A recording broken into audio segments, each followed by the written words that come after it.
So this video is to show you the aspect of Google Classroom that's called the stream.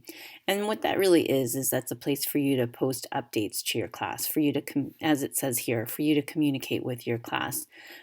So in order to do that, you just click right here where it says share something with your class.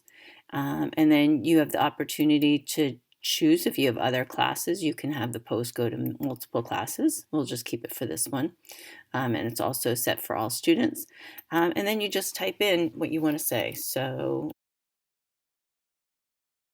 you can post other things, other types of announcements, check-ins, things like that. You can also, if you click on add, you have a whole bunch of different things that you can add, different resources from your Google Drive. You could also add a link to something.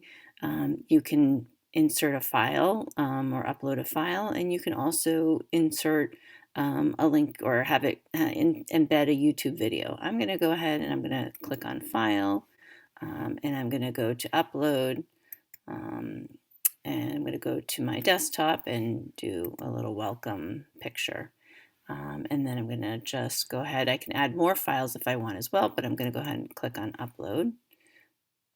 And then I've got what I wrote, and then I've got my little picture, and then I just click on post. And so that's all you do. And you can see that right here for students to be able to see. Notice the three dots that are next to this. This would allow me, if I wanted to go back and further edit this or delete this, or even get a link to this post.